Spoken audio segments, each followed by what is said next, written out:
Right. Okay.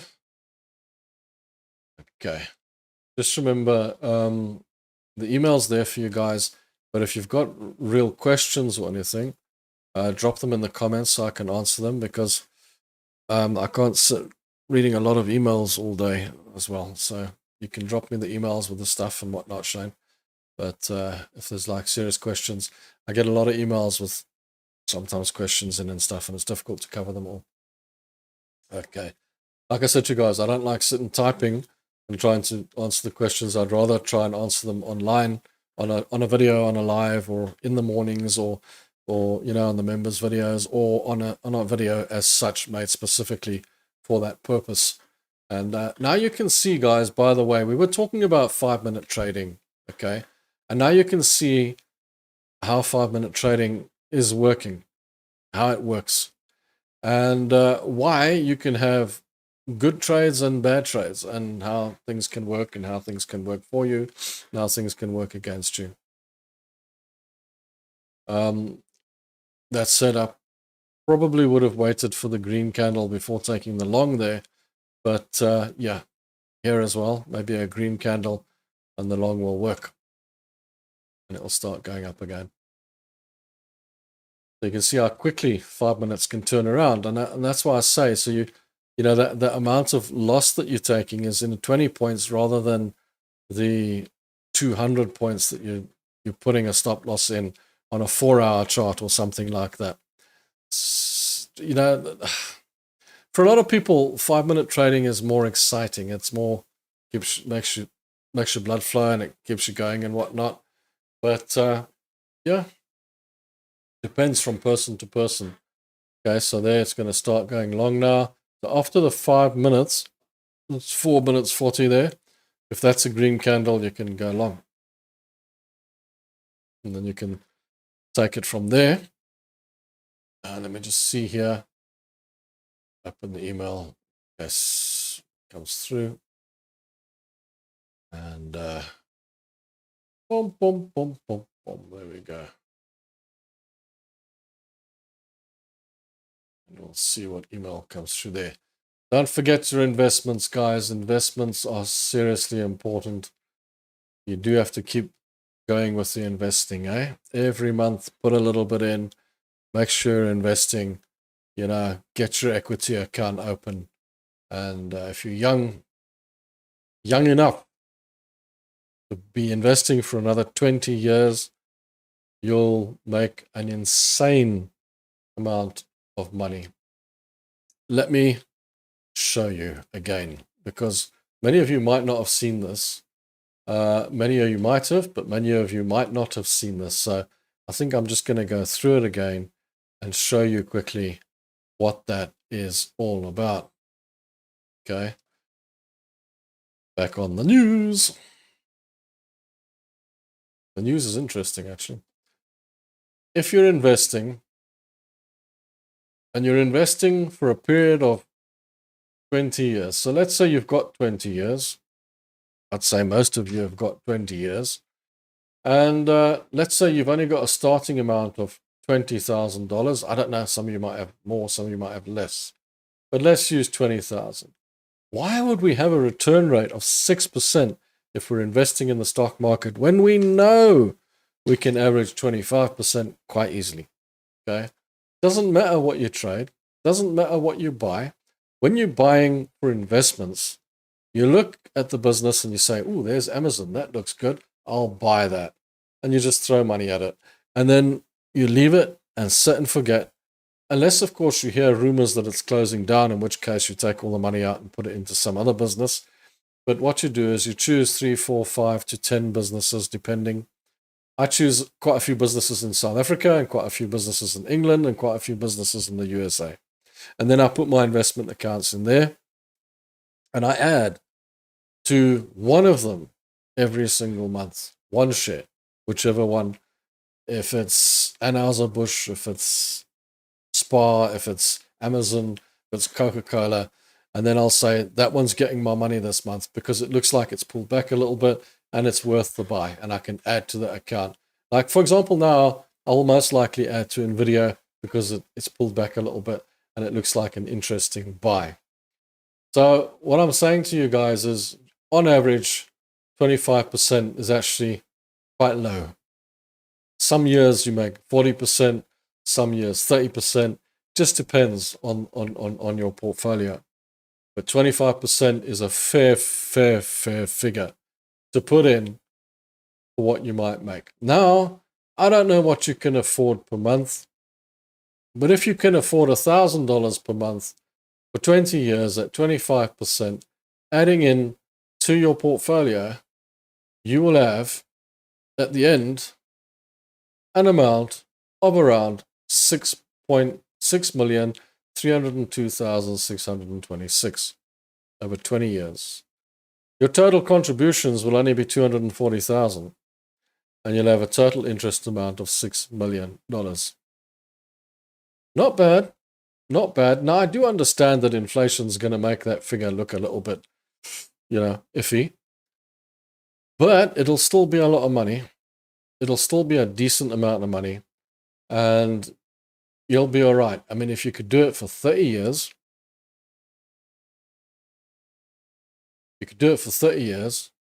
then suddenly it becomes $59 million, which is insane. Okay? So the 30-year period is clearly much better than the 20-year period. But if you can only do it for 20 years, it's not the end of the world, and you'll get a reasonable amount back. If you can do it for 25 years, which is great, you're still going to get a reasonable amount of money back. So investing is, in all honesty, the best way to go. We call it time in the market instead of timing the market. Guys, take that piece of information and use it. I use this calculator.net. It's free. Just go and work out how much you want to put in, how much you can make over a period of 20, 25, 30 years. And even though there's inflation, guys, and you've got to work that into your system, it's far better than actually investing in property. You're going to make more money from it. And it's insane. Okay. Just look at it, and you don't need to how can I say, be trading all the time. So I have Shane's screenshot of your wonderful charts. Lovely charts. IG. How's IG trades treating you, by the way, Shane? Are you good with them? And then I see what you're trying to do here. Okay. And while I was talking to you, clearly this is gold has moved up, which is great. Okay. Let's just see. I do like TradingView, I must be honest with you. It's a nice little package. Works quite well. Okay. All right. So your stop loss is at 30.15. And that makes sense because you've got the bottom there. And you know what you can do, Shane? I see you put your stop loss right on the line. Is that why you put it there?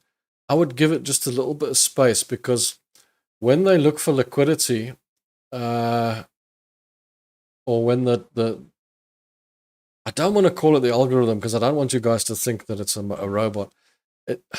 When people are looking for liquidity, they go to those prices, those exact spots where your stop loss is. If you just move it down a couple of points away from there, then there's a gap and it might just bounce up before it gets to your stop loss. So just think of that. Don't put it on the line, just put it a little bit away from the low or from the high. Okay.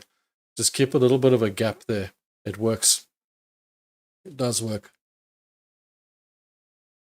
Often works. Okay.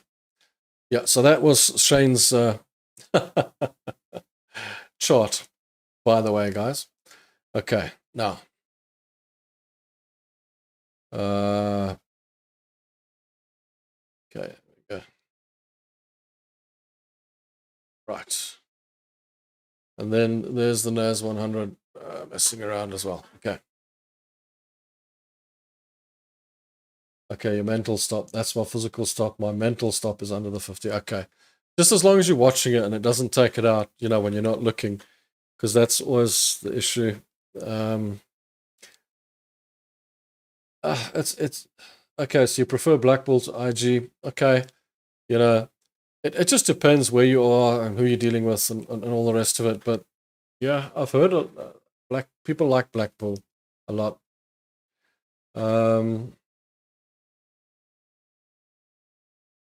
Gold is going to the moon, and when you ask how high gold can go, ooh, it can go as high as you want it to go. And with all the things that are going on in the world at the moment, you know, there's a lot of nervousness around, and people are, you know, kind of iffy about everything. So, yeah, gold could go as far as you want it to. Look, it's hit that psychological 3,000 level now, so I'd be a little bit cautious now. But yeah, it can keep going. Yeah, never say no.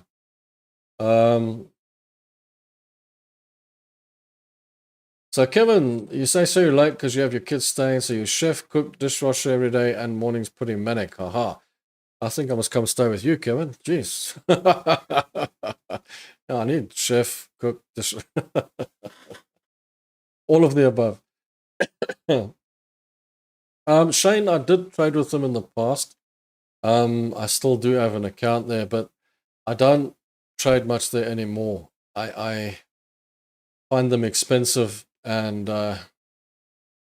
yeah, you know, they're much of a muchness. But yeah, I do prefer other brokers, to be honest with you. But they have everything. I mean, they do have everything you need. I mean, it's not like they don't have it. It's just, like, how can I put it? You know, all the brokers are much of a muchness at the end of the day. Some have got this and some have got that. And, you know, what IG does offer a lot, but they're also quite complicated, yeah.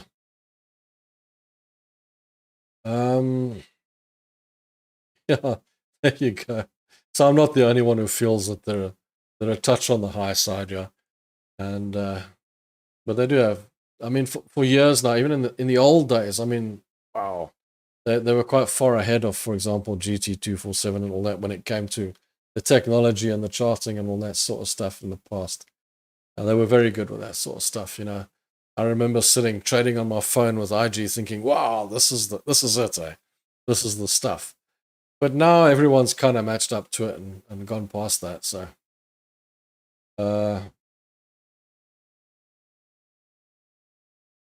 quick trade, very good with fees and swaps. Quick trade. I use IG for my demo account and it was good, but they asked far too much questions for my live account, so I went elsewhere. You know, that's another problem we've picked up, is they're asking too many questions. And I don't see why they need to ask all those questions with the new traders. So the new guys coming in, they ask all these, like, what's your income sort of thing. That's got nothing to do with you. You know, how much money have you got? That's got really nothing to do with you. You know, you don't need to know all that stuff. You just need to know that I'm going to open an account with you. I'm going to put some money in and that's it. The banks don't even ask you that, man. Goodness me. If I go to the bank and I say I want to open an account and I want to put $100,000 in this account, they don't ask me where it's coming from. They don't care, man. They just want to know that I'm a real person. I've got an identity and I've got an address. That's important. Maybe a tax number. But further than that, they don't need to know anything else. I accept they need to know that you've got an ID, they need to know that you've got an address, and they need to know that you've got a tax number. I get that. That I get with everyone. But to ask you, you know, what's your income, how much money you got, what's your salary, no, that's got nothing to do with them, man. And in my case, I don't have a salary. I mean, it's ridiculous. I make a living from trading, so you know, can you open an account for me here? No, it's crazy, crazy. Thanks, Kevin. You don't know how bad I am, eh? No, just kidding. I'm not that bad. Seriously. Let me just close this, and I'm just gonna have a look.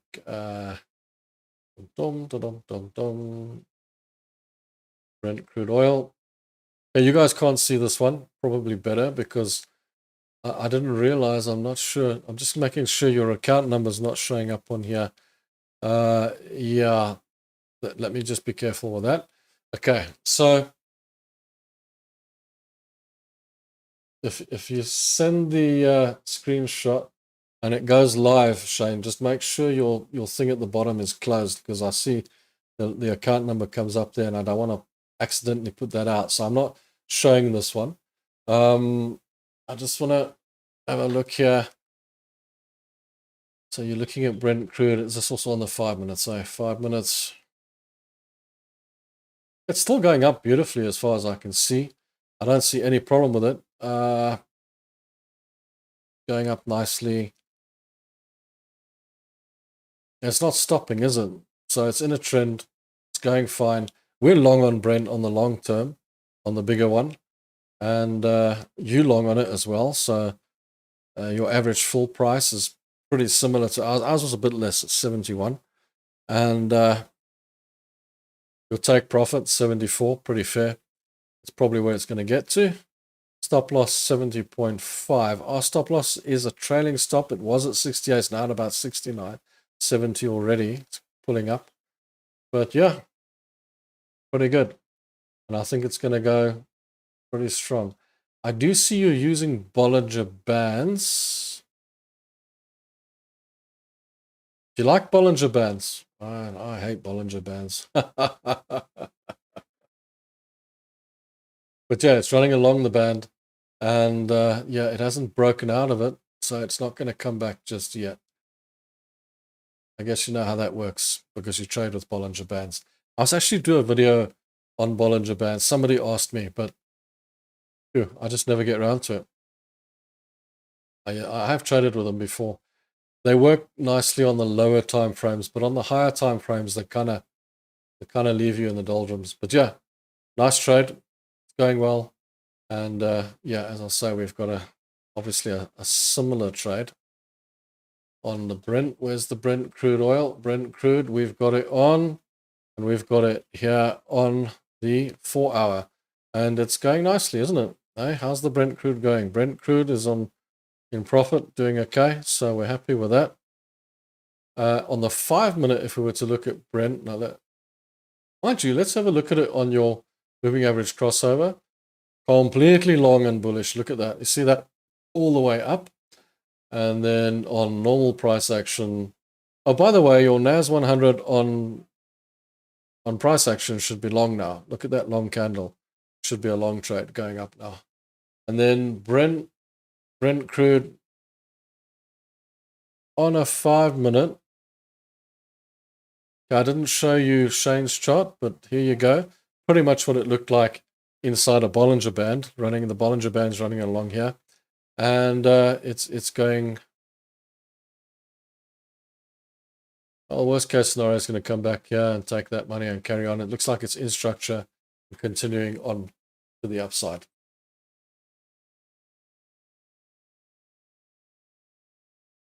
Fibs are good, Shane. Fibs are your best. Out of all your trading systems, fibs are going to be your best because fibs are very close to price action. They work very much in conjunction with it, and they give you very similar results. So if you want to trade anything, Fibonacci is your best. Even on the lower time frames, to be perfectly honest with you, they're fantastic. They work well. Why don't I use them? Too many lines, to be honest with you. I just like to keep things simple. But yeah, if I was going to use any indicator, it would be the fib, to be honest with you. Do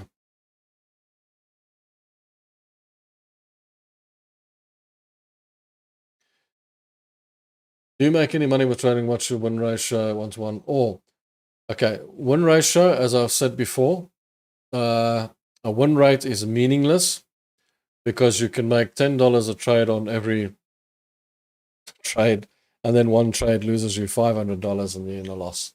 So win rate's meaningless. But over a period of an annual period, I average about 25 to 30%, sometimes 40%. Depends on the year. And then some years I lose. You know, just because I've got 30 years experience doesn't mean I'm a better trader than you or that I'm going to do better than you because the market's 50-50. The trick is to use the strategy to make more on your wins and lose less on your losses. Now, you might have a couple of months that are bad. You might have a couple of months that are really good. But you can't trade month to month. You can't trade day to day. And you can't trade week to week to pay your bills. That's not how trading works. You've got to make your money over a longer period, over a year, if you want to make money. So work it on an annual basis, just like a normal business. And like I say, average 25%. And I'm happy with that. And it's okay for me. You know, yeah, you could push for more. You could go, oh, I'm going to make 100% on my trading and I'm going to turn $2,000 into $2 million and all the rest of it, and trade on the 5 minutes and push hard and all the rest of it. And then you could lose it all as well. You know, the way that the guys will try and turn, say, $1,000 into $1 million, it is theoretically possible. What you got to do is you got to trade on the 1,000, and then you've got to double it and trade on the 2,000, double it, trade on the 4,000, double it, trade on the, you know, and so on. And it snowballs up, and then eventually you made 500,000, you double it up to $1 million, and that's how you do these things to make it into big money. But generally, when you get to about the 6th trade, that one loses, and then you're back to square one. So it doesn't work. There's been some really big guys who've tried it, and it doesn't work. The US 500 I'm staying away from just now. It's too reluctant to move up or down any degree. Yeah, the US 500 is doing its thing, eh? Okay, let's put it on the normal time chart. There you go. US 500 is looking a little bit like it wants to bounce off that resistance and come down. We did the RSI. I see Unholy Audio is asking me about the RSI. We did do the RSI earlier. If you want to go back and watch over the video or run back on the video, you'll find it there. We've done the RSI today. We've gone over it, but you know, using MACD and RSI and all those types of things are wonderful if you want some confirmation on your trade, but just be careful not to over-confirm your trade. If I'm going to use any indicator at the bottom of my chart, it would either be volume, or it would be the RSI, or it would be the MACD. Those are the three I would work with. Oh yes, and I like stochastic as well if I was going to use anything like that. But what you tend to do is you tend to over-confirm your trade. So in other words, you want to take a trade. Let's say you wanted to go short here, and then you put your RSI on, and the RSI says, no, go long. And then the MACD says, go short. And then you start looking at all these different systems, and it's like having 3 traders in a room. You're just going to get confused. So stick to one system, keep it simple, understand that it's 50-50. You're going to lose half your trades, and just have a strategy around that so that you can make more on your wins. That's the only way to do it. US 500 and S&P 500 is the same thing. It's just that what you've got is different brokers getting different contracts, different the way they set it up. Some are with lots, some are with contracts, some are with futures, and the way they're set up, so they've got different names, okay? But it's precisely the same market. You've even got the ES minis. I mean, ES is here, the guy who trades the ES minis. But that one's got a slightly different price for whatever odd reason. But the chart's exactly the same because it moves in the same circles. But yeah, it's the same thing. The S&P 500 is the main market. It's the S&P 500. And the S&P 500 is made up of the 500 top companies, which includes the NASDAQ and the Dow, etc., all in there. So they're all piled in, which is why if you only trade on the Tech 100 and it goes flying in one direction, sometimes the Dow holds up. So the US 500 or the S&P 500 doesn't collapse as a result. But the Tech 100 does have a lot of power in that index. Okay.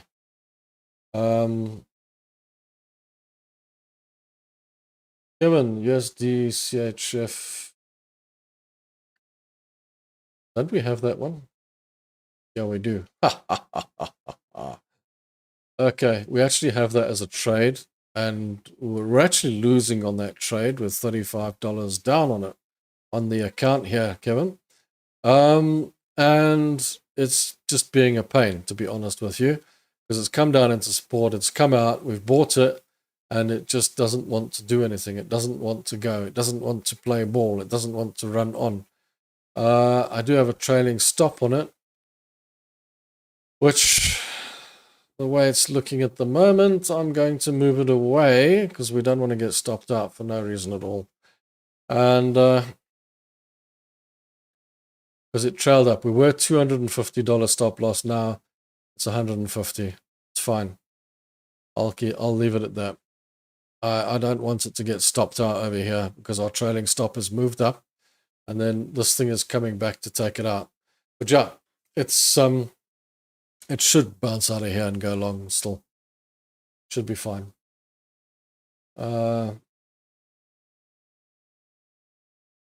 Using S&P 500 email using FIB. I'm on it too, and it's 23 quid down also. Okay, so there you go.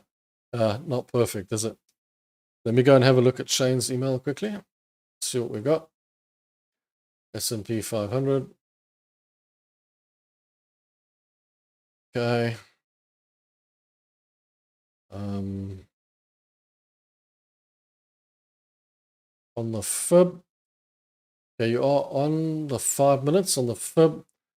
So the golden zone is between 618 and 0.5. You know that, right?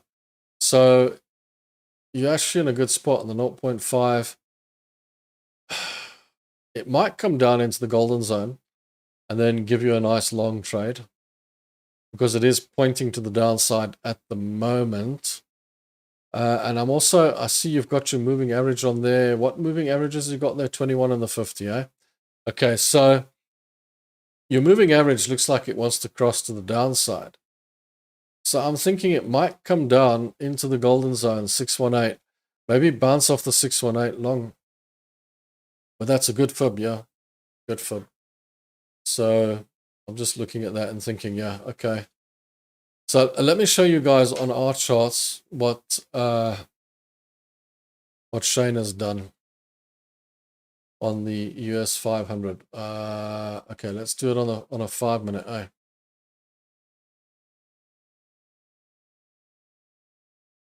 Because you did do it on a 5 minute, as far as I know.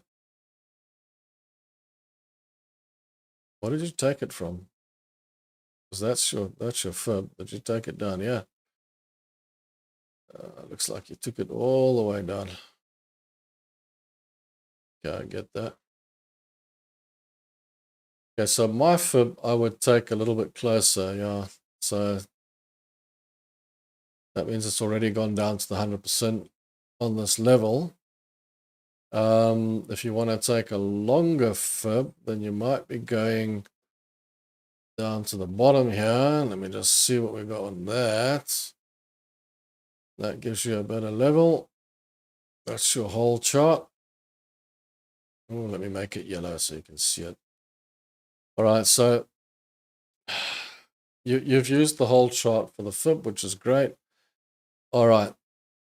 That's the thing with the FIB. You can move it around, by the way. You can take this last bit or you can take the whole chart. All right, so now what we've got here, this is what's on Shane's chart as well on the 5 minute, is it's coming back. The golden zone is here. This is your golden zone, 61.8 to 50. If it comes into that, it will normally, in all likelihood, turn around and start going back up. But it's got to come back down into that for that to happen, or it could bounce off the 50 here. But it's looking very short. There's a lot of short going on here. There's a long downside.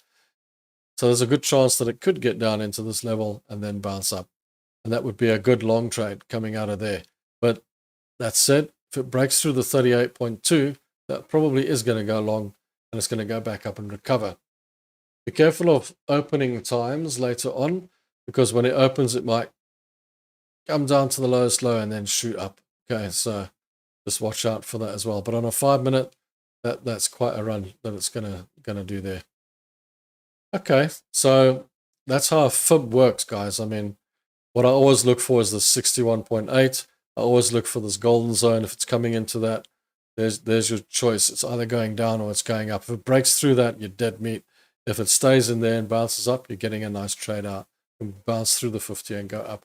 It might bounce through the 38.2 and go up. Somebody was mentioning the other day the 718. That's too far. That's very too far. This is the general rule in that area there. But yeah, that looks.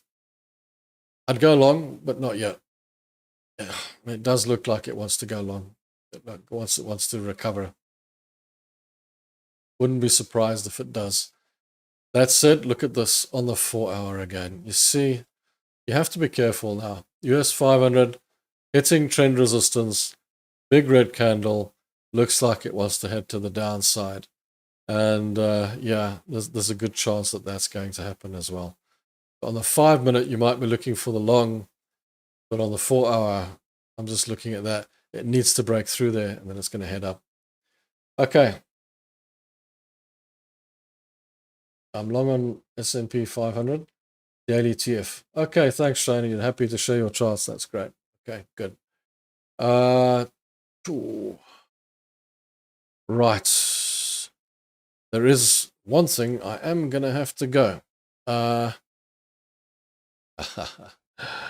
newly married daughter is coming to drop her car off here because she's heading on honeymoon now.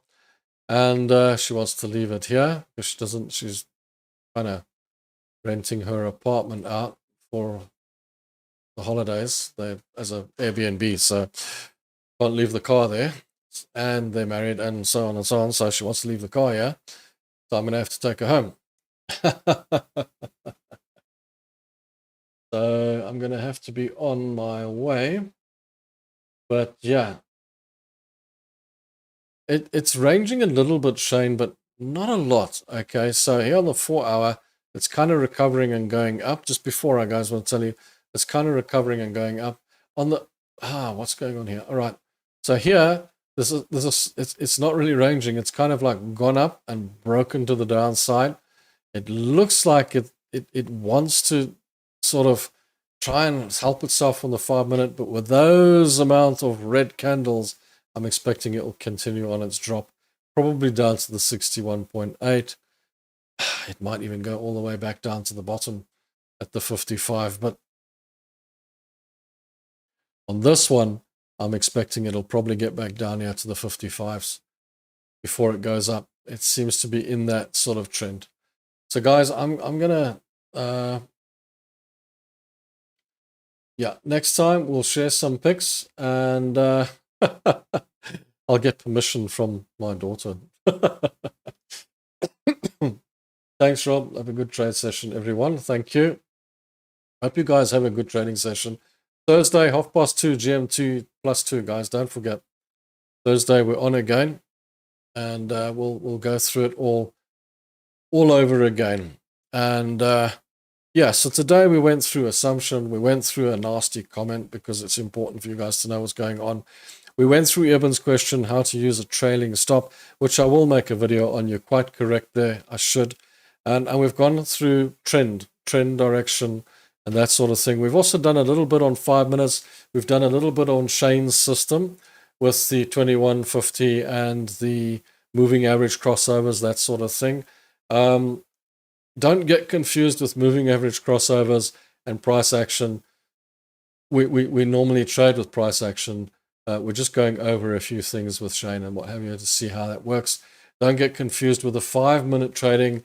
We trade on the 4 hour on a general basis. So, you know, some of you guys are trading on 5 minutes, and it's a good sniper entry. And if you know how to do it, it's great. Okay. So thanks for being here, guys, and thanks for all the information. Shane, thanks for all the input. I hope to see you here on Thursday with all that input again. You are giving us a lot of information, which is absolutely fantastic. It's always helpful. And it's helpful to the rest of the crowd as well, because some of the other guys might want to use that system as well. Like I said to you guys, all the systems work. It's just a question of mastering the strategy, that's all. And my system is just straightforward, simple, and it just gives you that high probability trade. And other systems will do the same for you. They'll give you that high probability trade. Once you have the high probability trade, you just have to manage the trade. That's all that matters. So guys, I want to thank you for being here today. Thanks for watching with me and hanging out with me and having some fun with me. And we'll do it all again on Thursday and we'll enjoy ourselves. We'll have a bit of fun. Enjoy your trading day. I hope you guys make loads of money, have great amounts of successful trades, and I'll see you back here on